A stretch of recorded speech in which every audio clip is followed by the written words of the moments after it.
Hi, my name is Mr. Clark. I am the teacher in charge of GCSE Physical Education at Northgate High School. Here is a short presentation video to tell you all about the GCSE PE, what it involves, what it is about, and why you should do it. So, what skills do I gain from studying PE? Well, a lot of people say, why should I do PE and what is in it for me? So you can get better communication skills. Obviously, if you think about performing in a sporting environment, it requires people to communicate effectively with other people. If you look at a team sport particularly, all the best team sports in the world and the best teams in the world have effective communication skills. Obviously, communication skills is something that employers want when you go further on and you go into the world of employment. Social skills allows you to work alongside other people. You see success. Yes, you also see failure, but it's how you deal with success and failure and problems and overcome those problems and actually get better because of that. And again, another skill set that is really valuable out in the employment world.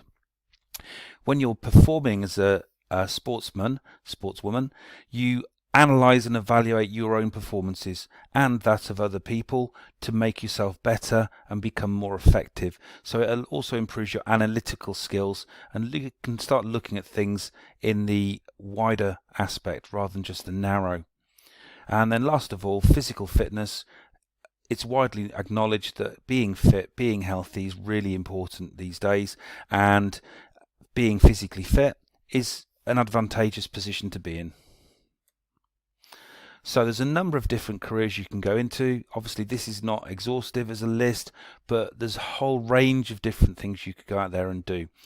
Sports science, PE teacher, physiotherapist, a professional sports person, sports coach or consultant. You can be involved in sports policy at the local councils or at national governing bodies, diet and fitness instructors, or just a personal trainer. There are so many different employment paths you could actually utilize PE for. If you didn't want to use PE specifically in your career, obviously it's good to combine with other things because it shows something about you as an individual. Some subjects require you to have degrees in PE or a qualification in PE, but you obviously need to maybe look into those a little bit better and see what background they need. So if you are thinking of going on to university after sixth form, etc., it might be worth just looking to see what your career path requires or finds desirable, so that you can basically plan the right pathway for yourself. So for GCSE, physics, chemistry, biology go well at A level, but also A level PE. So think about your plan, think about where you're going, think about what subjects you can pair up with each other. So when you select GCSE PE, you're going to be assessed in a number of different ways. You have 2 exam papers. Each exam paper is 1 hour and 15 minutes long. They're sat at different times. Paper 1 involves the human body and movement, and it looks at things like applied and not A&P, so the skeleton, the muscles, how they interact together, joints, levers and axes, planes of motion and joints. Movement analysis looks at the biomechanics of movement. Physical training, so you can look at different methods of training, different components of training, principles of training, how to put together a fitness training session, loads of different things like that, all relating to the physical. We're going to look at how your body responds to exercise. You can look at cardiovascular responses to exercise, respiratory responses to exercise. I'm going to put all that together to see how the performer works and what happens when we exercise. Paper 2 is more about socio-cultural things. So we'll start with some psychology. We'll then look at things like sponsorship, drugs in sport, commercialism, media, sponsorship, spectator behavior and hooliganism, health, fitness and well-being, and we'll bring all that together to look at sport in the wider world. Now, generally speaking, most of paper 1 will be done in year 10 and most of paper 2 will be done in year 11. Now that's 30% for each, so that's 60%. So the other 40% comes from 3 different sporting activities, and then 10% for a piece of written coursework that is done to combine a bit of the knowledge of the theory to a practical scenario. So let's have a look at those different elements. So you've got to do 3 different sporting activities. One has to come from the team activities list, one has to come from the individuals activities list, and then you have to choose a third one which can be from either. Now the different colours is a suggestion of where you could do those sports. The ones in red, generally speaking, are ones we have easy access to within the school. The ones in blue, if you're doing dance at GCSE, we can use the evidence of your dance in that subject and just bring it over. The ones in green are ones that we won't be able to offer in school, or we're unlikely to be able to offer in school unless numbers are really good, and therefore the green ones are more than likely going to have to be done outside of school, and you'll simply gain evidence of that through some video footage of you performing at that particular activity.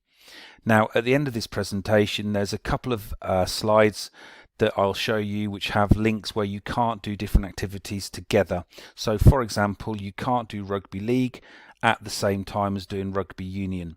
You can't do skiing and you can't do snowboarding. So there's some different combinations that you can't do.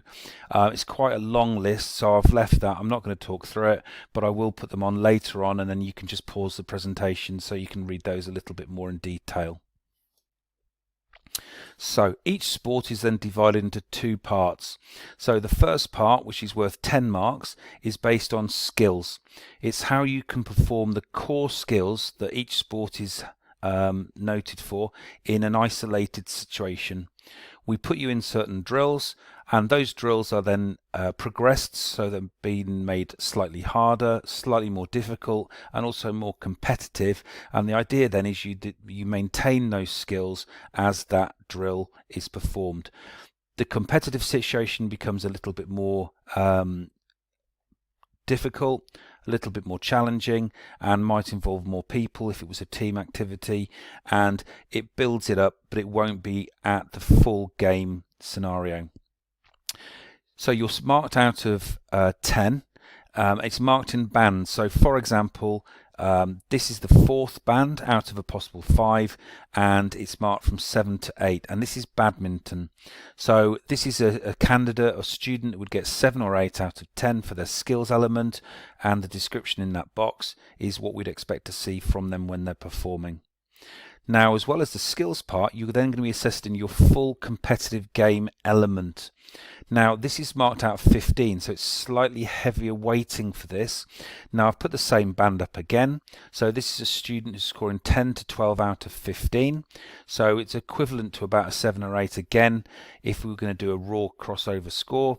And the content of the game, again, you can't do singles and doubles, but you can do both separately. So you can be assessed as a doubles badminton player if you don't play on your own. If you do doubles, it's a team sport. If you do singles, it's an individual sport. So the description in the box is what we'd expect to see you playing when you do that particular game.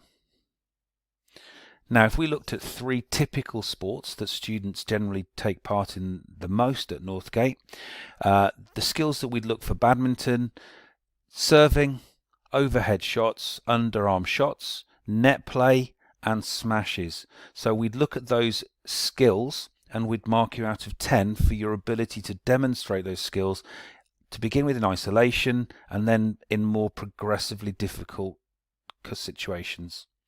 In football, we're looking for passing and receiving, dribbling, shooting, heading, tackling, and all of those different elements would be marked out of 10, and then your game element would be the separate bit later on. And then finally for netball, passing and receiving, different types of pass, dodging, marking a player, shooting, footwork and movement. So out of those 3 bits, they're all the skills, and they'll get marked out of 10 marks. We then look at you for your game activities, and we assess you while you're playing competitively. And that combines 25 marks for each. 3 sports marked out of 25 makes 75, and then we have a piece of coursework which is worth 10%. So in your coursework, again, it's quite long-winded. I'm not expecting you to read all this now. You may pause the presentation and you can have a read, but this is worth 10% of the total mark. So what this does is it allows you to take an activity. It has to be from the syllabus, but it doesn't have to be one of the 3 that you're doing, and you're going to analyze that piece of performance. So you're going to analyze what your strength is, and it's going to be a component of fitness as a strength. You're then going to look at a component of fitness that is a weakness. So for example, as a footballer, you might say that your cardiovascular endurance was a strength, but your speed was a weakness. We'll then look at a skill that's a strength and a skill that's a weakness. So for example, as again staying with the football, it might be that your heading skills are your strength, and it might be that your dribbling skills are your weakness. We then look at the 2 weaknesses and we try and improve those. So for the speed, we then look at putting a high intensity interval training session on to try and improve our speed. For our dribbling, what we might then do is we might apply some of the psychology stuff from the element, and we might look at guidance, and we might look at feedback. So we might suggest that a coach videos you and gives you some verbal and visual guidance and feedback upon your performance.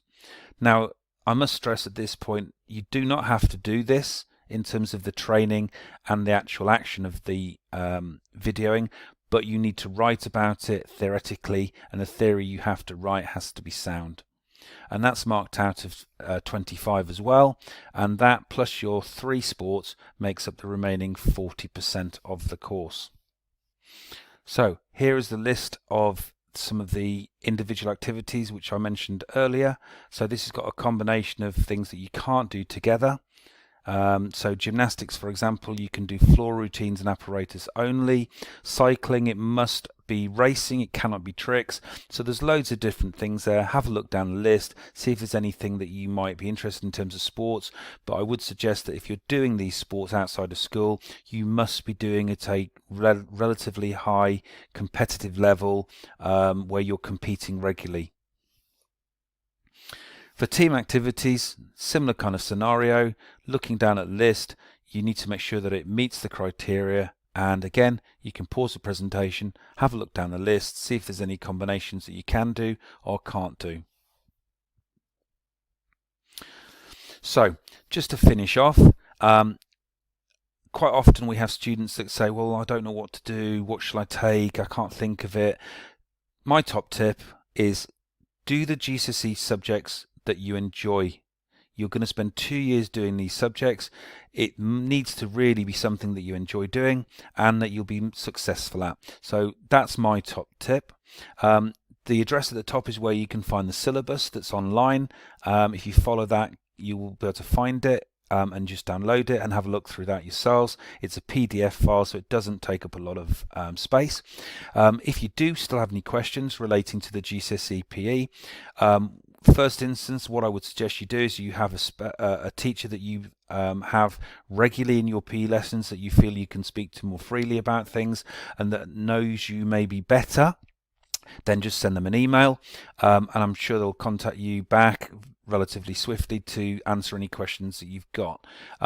We've got a whole team of PE teachers and we all know pretty much most things about you as an individual and whether or not it's going to be suitable for you, and we can also fill in any gaps.